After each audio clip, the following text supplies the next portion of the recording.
दोस्तों, अगर देखा जाए तो हमारे सबसे अगर नजदीक कोई ऑब्जेक्ट ब्रह्मांड में मौजूद है तो हमारा पृथ्वी का नेचुरल सैटेलाइट चंद्रमा है। इसलिए नजदीक होने की वजह से वैज्ञानिक चांद के बारे में पढ़ाई करना चाहते हैं। भारत ने साल 2009 के अंदर चंद्रयान-1 के जरिए चांद पर पानी खोज निकाला था। और अगर आपको पता ही है कि किसी भी ऑब्जेक्ट पर अगर पानी खोज लिया जाता है तो वैज्ञानिकों की भी दिलचस्पी उस ऑब्जेक्ट को लेकर बढ़ जाती है। चंद्रयान-1 की सफलता के बाद वैज्ञानिकों ने चंद्रयान-2 को चांद पर उतारने की प्लानिंग बनाई, लेकिन साल 2019 में इसका लैंडर चांद की जमीन पर नहीं उतर पाया। लेकिन 14 जुलाई को भारत का चंद्रयान-3 पृथ्वी से निकला था। उसका मकसद चांद के दक्षिण ध्रुव वाले इलाके में उतरकर वहां की जांच करना है। लेकिन अब सवाल ये उठता है कि चंद्रयान-3 अब कहां पहुंचा है। उसका रॉकेट तो पहले ही दिन अलग हो गया था, तो अब ये इतना ज्यादा रफ्तार में कैसे आगे बढ़ रहा है और उसकी स्पीड तो इसरो कंट्रोल कैसे कर रहा है। आखिर उसके अंदर कितना फ्यूल है और वह चांद पर कब तक उतर जाएगा। चांद पर जाने के बाद भारत के वैज्ञानिकों को क्या भेजने वाला है। चांद की इस वीडियो रिपोर्ट में सभी बातों का खुलासा करने वाले हैं। दोस्तों, जब कोई अंतरिक्ष यान पृथ्वी से निकलकर किसी दूसरी दुनिया की ओर अपना रास्ता तय करता है तो वह सीधा अपने लक्ष्य तक नहीं जा सकता, क्योंकि पहले ही वो अंडाकार कक्षा में पृथ्वी की परिक्रमा करता है। इस प्रकार 5-6 राउंड काटकर वह पृथ्वी से धीरे धीरे दूर चला जाता है। चंद्रयान-3 के साथ भी ऐसा ही किया गया है। चंद्रयान-3 पृथ्वी के चारों ओर अंडाकार राउंड काटता हुआ चंद्रमा के नजदीक जा रहा है। करीब 6 राउंड काटकर यह पृथ्वी के ऑर्बिट से बाहर निकल जाएगा। अभी हाल फिलहाल इसरो की ताजा जानकारी के मुताबिक चंद्रयान-3 पृथ्वी के अंतिम राउंड में पहुंच चुका है, यानी कि पृथ्वी की चारों ओर यह लास्ट राउंड काटकर वह सीधा चांद के रास्ते पर निकल पड़ेगा। जैसे कि आप इस वीडियो में देख सकते हैं, चंद्रयान करीब 31 जुलाई को पृथ्वी के चारों ओर ये सारे चक्कर पूरे कर लेगा। अब आप सोच रहे होंगे कि चंद्रयान-3 को चांद पर भेजने के लिए बनाया तो फिर से पृथ्वी के चारों ओर इसे क्यों घुमाया जा रहा है, सीधा ही चांद पर क्यों नहीं भेज दिया जाता। तो दोस्तों, इसका सीधा सा जवाब है कि चंद्रयान-3 को पृथ्वी के गुरुत्वाकर्षण बल से निकालना बहुत जरूरी है। इसके लिए इसरो एक खास तरीके का प्रयोग करता है, यानी चंद्रयान-3 पृथ्वी के चारों ओर परिक्रमा करने का चक्कर धीरे धीरे बढ़ाता जाएगा और एक चक्कर ऐसा होगा जिसमें चंद्रयान पृथ्वी से काफी दूर और चंद्रमा के नजदीक होगा। लेकिन दोस्तों, ये काम जितना हमें सरल लग रहा है वह इतना है नहीं। इसमें कई सारे भयानक एक्सपीरियंस का सामना करना पड़ता है। इसके लिए थोड़ा और इसे मुद्दे को गहराई से जानने की कोशिश करते हैं। आपने पूरी प्रक्रिया तो समझ ही ली, लेकिन आप ये समझ नहीं पाए होंगे कि चंद्रयान-3 तो अभी अंतरिक्ष में है, पर इसरो इसकी कक्षा को बदलेगा कैसे। तो हम आपको पहले इसका जवाब दे देते हैं। दरअसल वैज्ञानिकों को इन बातों के बारे में पहले से ही पता होता है, इसलिए इसरो ने चंद्रयान-3 की दिशा और कक्षा बदलने के लिए उसमें थ्रस्टर लगाए थे। इन थ्रस्टर को चालू करके इसरो चंद्रयान-3 की दिशा और गति को नियंत्रित कर सकता है। 31 जुलाई वह तारीख होगी जब चंद्रयान-3 पृथ्वी से 1 लाख किलोमीटर दूर चला जाएगा। और फिर आपको यह रास्ता दिख रहा है, चंद्रमा और पृथ्वी के बीच का। इस रास्ते पर यह मुसाफिर चल पड़ेगा। इस रास्ते पर लगभग 5 दिन तक यह यात्रा करके चंद्रमा के नजदीक पहुंचेगा और 5 से 6 अगस्त को हमारा चंद्रयान-3 चांद की कक्षा में प्रवेश करने के लिए तैयार हो जाएगा। यहाँ पर वैज्ञानिक फिर से वही प्रोसेस अपनाएंगे और मॉड्यूल सिस्टम को चालू करके थ्रस्टर्स के जरिए इस चांद की कक्षा में इसे स्थापित कर दिया जाएगा। फिर राउंड के जरिए ये धीरे धीरे चंद्रमा के नजदीक जाता चला जाएगा। फिर 17 अगस्त की तारीख को पेलोड, लैंडर और रोवर मॉड्यूल से अलग हो जाएंगे और फिर लैंडर और रोवर चांद के अंडाकार कक्षा में आएंगे। चांद की कक्षा में आने के बाद वैज्ञानिकों का काम इसकी गति को धीमा करना होगा। इसके लिए चंद्रयान-3 में लगे हुए थ्रस्ट को इसकी गति के उल्टी दिशा में चलाया जाएगा और 23 अगस्त को दिन आएगा जब यह मुसाफिर चांद की उस रहस्यमय जगह पर उतर जाएगा। वैज्ञानिकों ने किसी भी समस्या से बचने के लिए कई अलग रास्ते की खोजें भी की हैं। लैंडर और रोवर को पहले से कहीं ज्यादा मजबूत बनाया गया है, जिसमें चंद्रयान-2 जैसी किसी भी गलती के बारे में बचा जा सके। और यह तो आपको पता ही है कि भारत में इससे पहले 2 चंद्रयान चांद पर भेजे जा चुके हैं। ये तीसरा मुसाफिर है और चांद पर ध्रुवीय इलाकों में शोध करने के लिए गया है। लैंडर के अंदर से रोवर निकलकर चांद के उस गड्ढे वाली जमीन के ऊपर चलेगा और वहां से कई बड़े बड़े खुलासे करने वाला है। और पूरी दुनिया की स्पेस एजेंसियों की इस पर नजर है, क्योंकि सभी वैज्ञानिक चांद के क्षेत्र से अनजान हैं। आज से पहले जिस देश ने भी वहां पर जाने की हिम्मत की है, उसका मिशन वहां पर जाने से पहले ही फेल हो गया। लेकिन इस बार भारत पूरी तैयारी के साथ चांद पर उतरा है। अब आपके दिमाग में सवाल आ रहा है कि इसके अंदर ऐसा कौन सा फ्यूल है जो इसे इस ब्रह्मांड के अंदर चला रहा है। दोस्तों, आज चंद्रयान अंतरिक्ष में इस रफ्तार से चल रहा है कि अगर उसकी कमांड में थोड़ी सी भी गलती हो जाए तो फिर बड़ी भारी दिक्कत हो सकती है। चंद्रयान-3 14 तारीख को लॉन्च हुआ था। उसके 16 मिनट बाद यह पृथ्वी के ऑर्बिट में पहुंच चुका था।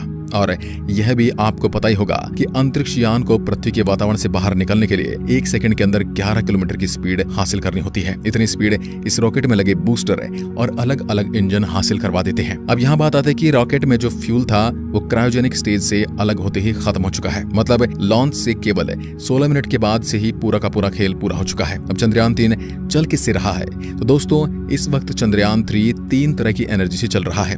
एक तो उसके अंदर फ्यूल भरा हुआ है, फ्यूल के 2 टैंक हैं, दूसरा सोलर एनर्जी और तीसरा बैटरी। फ्यूल की बात करें तो यहाँ पेट्रोल या डीजल का इस्तेमाल नहीं होता, न इसमें एविएशन केरोसिन का इस्तेमाल होता है जो हवाई जहाज में इस्तेमाल होता है, बल्कि चंद्रयान 3 में भी सैटेलाइट में यूज होने वाला प्रोपेलेंट हाइड्रोजन होता है, जिसको जलाने के लिए नाइट्रोजन टेट्राऑक्साइड का इस्तेमाल किया जाता है। और जब यह पृथ्वी से 1 लाख किलोमीटर दूर चला जाएगा तब वह चांद और पृथ्वी के बीच के सीधे रास्ते पर चलना शुरू कर देगा। और इसी दौरान दोस्तों इसकी स्पीड, जिसे वैज्ञानिक वेलोसिटी के तौर पर जानते हैं, 40,320 किलोमीटर प्रति घंटा से भी ज्यादा होनी चाहिए, क्योंकि धरती की ऑर्बिट से बाहर जाने के लिए ये बेहद जरूरी है। अगर ऐसा नहीं होता तो हमारी धरती चंद्रयान 3 वापस से अपनी ओर खींच लेगी और ये मिशन बर्बाद हो सकता है। लिहाजा इसरो वैज्ञानिक इसके इंजन को फिर से चालू करेंगे तो इसके प्रपल्शन मॉड्यूल में 2 बड़े इंजन टैंक लगे हुए हैं, जिनको जलाने से ही ऊर्जा मिल रही है। अब 1 अगस्त को बड़ा काम होगा, क्योंकि इस दिन इसरो वैज्ञानिकों को इंतजार है कि कब चंद्रयान 3 और चंद्रमा अंतरिक्ष में एक लाइन में अंदर आ जाए। एक लाइन में आने के बाद इसे पृथ्वी की कक्षा से निकालकर चांद के रास्ते रवाना कर दिया जाएगा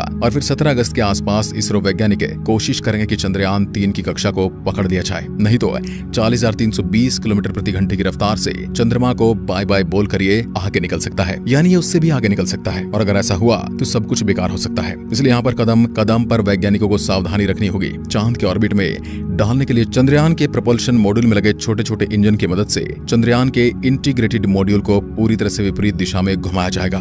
चांद की कक्षा पकड़ने पर धीरे धीरे यह चांद के नजदीक चला जाएगा। 23 अगस्त के दिन वैज्ञानिक अंदाजा लगा रहे हैं कि यह चांद के उस हिस्से में जाकर उतर जाएगा जहां पर आज से पहले कोई नहीं गया है। यहाँ तक कि बड़ी बड़ी स्पेस एजेंसियों के अंतरिक्ष यान भी इस जगह पर औंधे मुंह गिर जाते हैं। वहां पर भारत का यह मुसाफिर उतरने वाला है। चांद का दक्षिणी ध्रुव इलाका है जहां पर क्रेटर यानी गड्ढों की भरमार है। कुछ गड्ढे तो सैकड़ों किलोमीटर गहरे हैं और सैकड़ों किलोमीटर चौड़े ही। कोई भी मिशन में दिलचस्पी इसलिए भी बढ़ जाती है कि आज से पहले वहां पर केवल ऑर्बिटर पर ही जानकारी ली गई है, तो सतह पर जाकर किसी भी रोवर ने वहां से जानकारी नहीं भेजी है।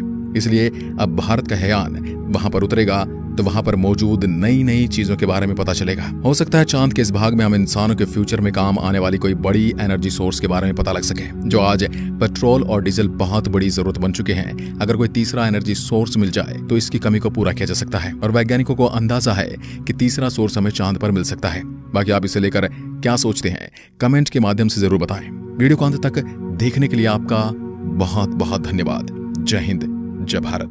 दोस्तों, अब इम्पोर्टेंट क्वेश्चन को कर लेते हैं जो कि चंद्रयान 1 और चंद्रयान 2 और चंद्रयान 3 के ऊपर हैं। तो ये क्वेश्चन पेपर में ज़रूर लाएंगे। तो इन क्वेश्चनों को हम इस चंद्रयान मिशन के हिसाब से कंप्लीट कर लेते हैं, जिससे कि इसमें से क्वेश्चन अगर पेपर में आता है तो आप उसे सही कर दें। ओके, तो इम्पोर्टेंट क्वेश्चन में से पहला क्वेश्चन जो हमारा है, चंद्रयान मिशन 1 जो चंद्रयान 1 मिशन था वो किस संस्थान ने लॉन्च किया था? इसका जो राइट आंसर होगा ऑप्शन नंबर ए, इसरो ने। Right answer option number A होगा। आगे चलते हैं नेक्स्ट क्वेश्चन पर। नेक्स्ट है हमारा, जो चंद्रयान मिशन 1 था वो कब लॉन्च किया गया था? इसका जो राइट आंसर है ऑप्शन नंबर बी, 22 अक्टूबर 2008 को। Right answer option number B होगा। आगे चलते हैं। आगे हमारा नेक्स्ट क्वेश्चन नेक्स्ट है, चंद्रयान 1 कहाँ से लॉन्च किया गया था? इसका जो राइट आंसर होगा ऑप्शन नंबर ए, सतीश धवन अंतरिक्ष केंद्र जो श्रीहरिकोटा में है। Okay, right answer option number A होगा। आगे चलते हैं। आगे हमारा नेक्स्ट क्वेश्चन, चंद्रयान 1 चंद्रमा की कक्षा में कब प्रवेश कर गया था? इसका जो राइट आंसर है ऑप्शन नंबर सी, 8 नवंबर 2008 को। Right answer option number C होगा। ओके, आगे चलते हैं नेक्स्ट क्वेश्चन पर। नेक्स्ट है, चंद्रयान मिशन 1 का उद्देश्य क्या था? जो चंद्रयान 1 जो मिशन था उसका उद्देश्य क्या था? उसका जो उद्देश्य था चंद्रमा की सतह पर जल तथा बर्फ़ की तलाश करना। ओके, तो इसका पहला ऑप्शन सही है। खनिज और रासायनिक तत्वों का पता लगाना, ये भी ऑप्शन सही है।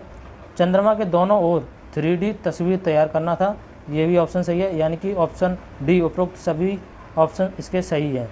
Right answer option number D होगा। आगे चलते हैं नेक्स्ट क्वेश्चन पर। नेक्स्ट है, चंद्रयान 1 को किस रॉकेट की मदद से लॉन्च किया गया था?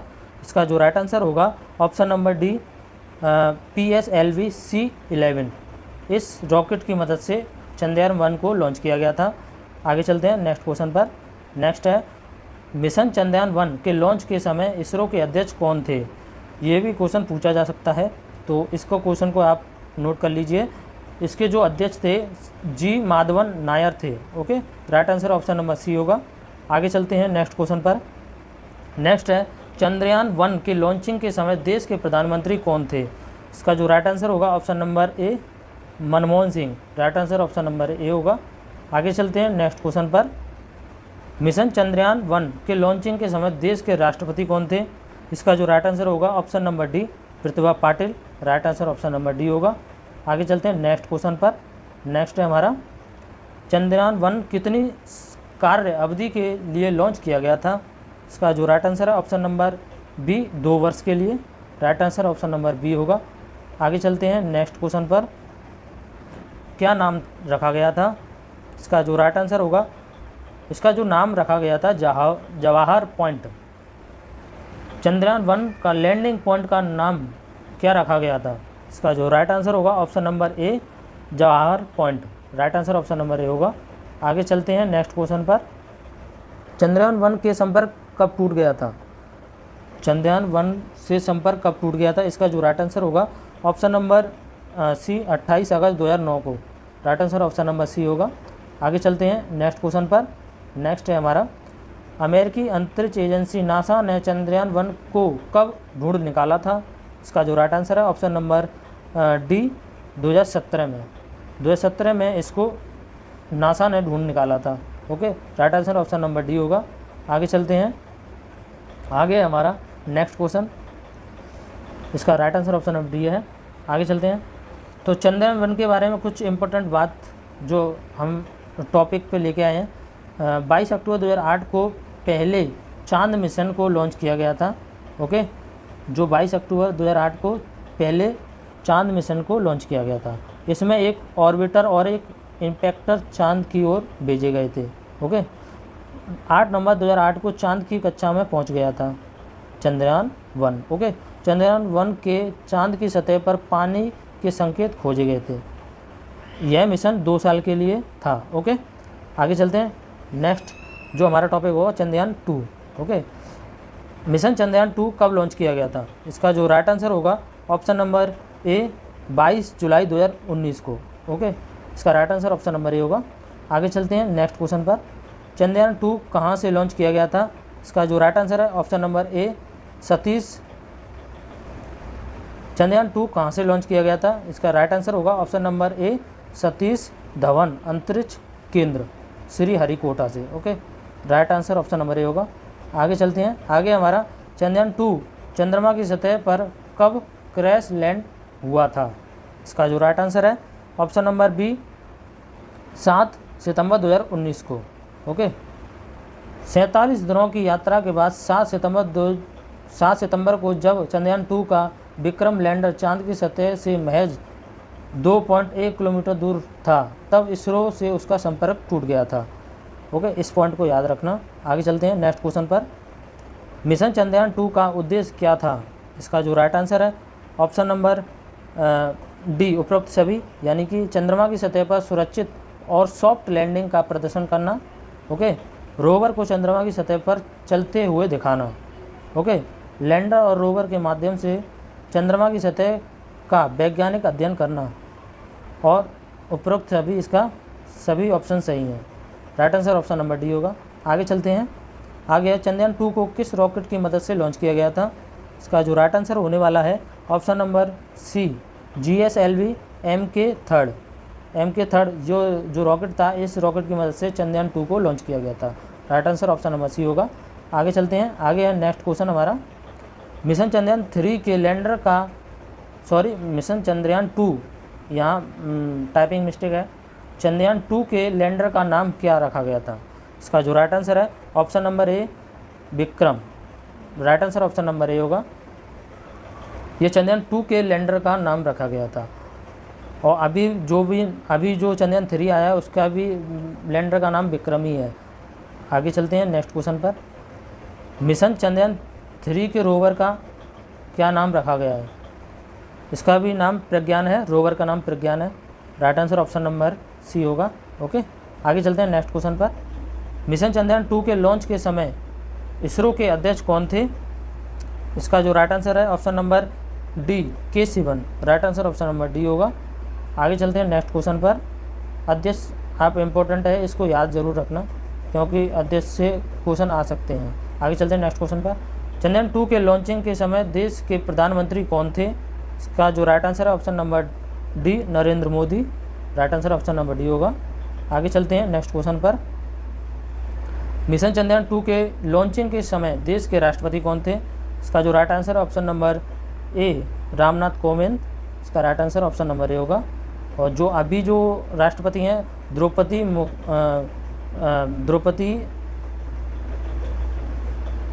मुर्मू है। अभी जो राष्ट्रपति हैं द्रौपदी मुर्मू हैं। आगे चलते हैं नेक्स्ट क्वेश्चन पर। चंद्रयान 2 के संपर्क कब टूट गया था? जो चंद्रयान 2 था उसका संपर्क जो टूटा था 7 सितंबर 2019 को। Right answer option number C होगा। आगे चलते हैं नेक्स्ट क्वेश्चन पर। नेक्स्ट है चंद्रयान 2 के जो इम्पोर्टेंट टॉपिक हैं, इम्पोर्टेंट जो फैक्ट हैं उनको पढ़ लेते हैं। चंद्रयान 2 को 22 जुलाई 2019 को लॉन्च किया गया था। ओके, और ऑर्बिटर ने चंद्रमा की कक्षा में कर लिया था प्रवेश। ओके, चंद्रयान 2 के लैंडर का नाम विक्रम था। ओके, रोवर और लैंडर लैंडिंग नहीं कर पाए थे। ओके, आगे चलते हैं चंद्रयान 3 के बारे में पढ़ लेते हैं। चंद्रयान 3 कहाँ से लॉन्च किया गया था? ऑप्शन नंबर ए, सतीश धवन अंतरिक्ष केंद्र श्रीहरिकोटा से। ओके, इसका जो right answer option number A होगा। आगे चलते हैं। आगे है चंद्रयान 3 चंद्रमा के किस हिस्से पर उतरेगा? इसका जो राइट आंसर है ऑप्शन नंबर बी, दक्षिणी ध्रुव पर। Right answer option number B होगा। आगे चलते हैं। मिशन चंद्रयान 3 कब लॉन्च किया गया था? इसका जो राइट आंसर है ऑप्शन नंबर डी, 14 जुलाई 2023 को। Right answer option number D होगा। आगे चलते हैं नेक्स्ट क्वेश्चन पर। राइट आंसर ऑप्शन डी है। आगे है मिशन चंद्रयान 3 का उद्देश्य क्या है? इसका जो उद्देश्य होने वाला है चंद्रमा की सतह पर सुरक्षित और सॉफ्ट लैंडिंग करना। ओके, प्रदर्शन करना, रोवर को चंद्रमा की सतह पर चलते हुए दिखाना और लैंडर और रोवर के माध्यम से चंद्रमा की सतह का वैज्ञानिक अध्ययन करना। उपरोक्त सभी इसका राइट आंसर है ऑप्शन नंबर डी। आगे चलते हैं। चंद्रयान 3 को किस रॉकेट की मदद से लॉन्च किया गया है? इसका जो राइट आंसर है ऑप्शन नंबर ए, LVM-3M4। इस रॉकेट की मदद से इसको लॉन्च किया गया है, ऑप्शन नंबर ए। आगे चलते हैं नेक्स्ट क्वेश्चन पर। नेक्स्ट है हमारा मिशन चंद्रयान 3 के लैंडर का नाम क्या है? इसका जो राइट आंसर होगा option number A, Vikram. Right answer option number A होगा, विक्रम। आगे चलते हैं नेक्स्ट क्वेश्चन पर। मिशन चंद्रयान 3 के रोवर का नाम क्या है? इसका नाम प्रज्ञान है, ऑप्शन नंबर सी, प्रज्ञान इसका राइट आंसर ऑप्शन है। आगे चलते हैं नेक्स्ट क्वेश्चन पर। नेक्स्ट है हमारा सतीश धवन अंतरिक्ष केंद्र कहाँ स्थित है? इसका जो राइट आंसर होगा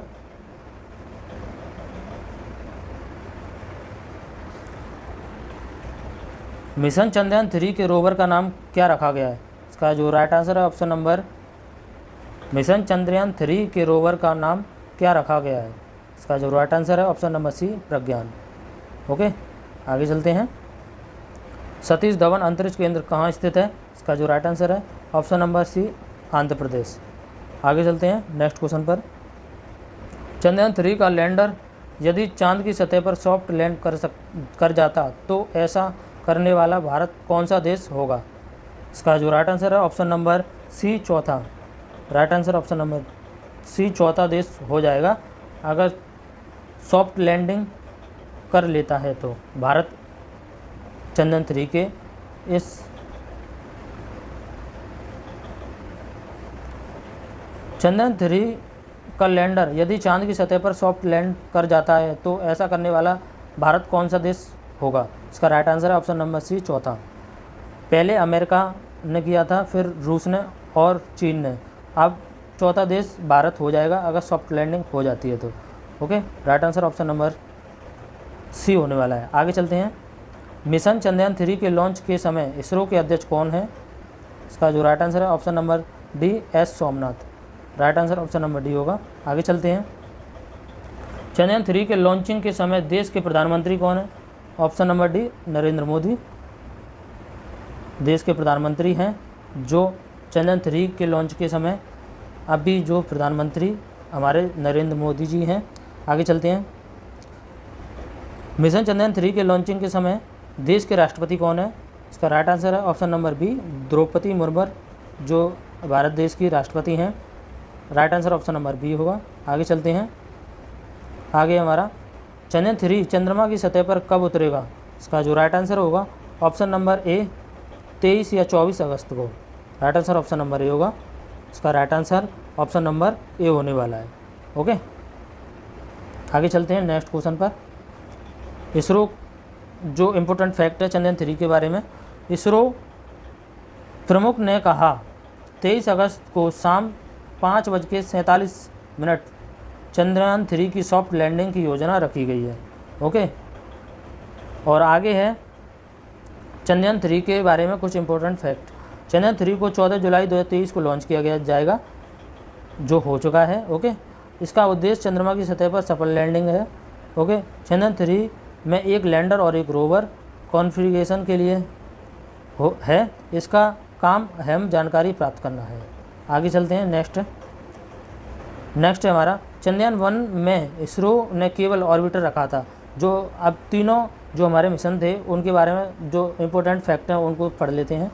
चंद्रयान 1 में इसरो ने केवल ऑर्बिटर को रखा था। ओके, और चंद्रयान 2 में ऑर्बिटर के साथ लैंडर और रोवर भी गए थे।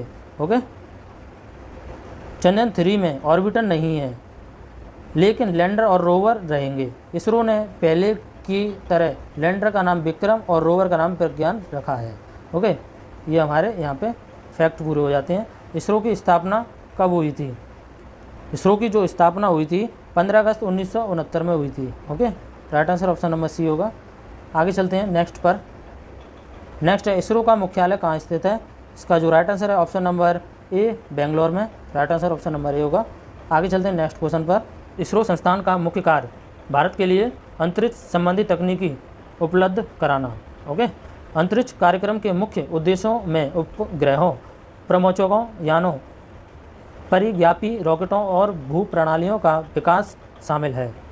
ये हमारे इम्पोर्टेंट फैक्ट थे। ओके, तो दोस्तों अगर आप भी हमारी तरह यही चाहते हैं कि चंद्रयान 3 मिशन में भारत को अपार सफलता प्राप्त हो तो कमेंट बॉक्स में इसरो को अपनी दुआएं जरूर देना। साथ ही वीडियो पसंद आए तो इसे लाइक और शेयर जरूर कीजिएगा और इस मिशन से जुड़ी पल पल की जानकारी पाते रहने के लिए हमारे चैनल को सब्सक्राइब करके पास वाली घंटी जरूर दबा दीजिएगा। धन्यवाद।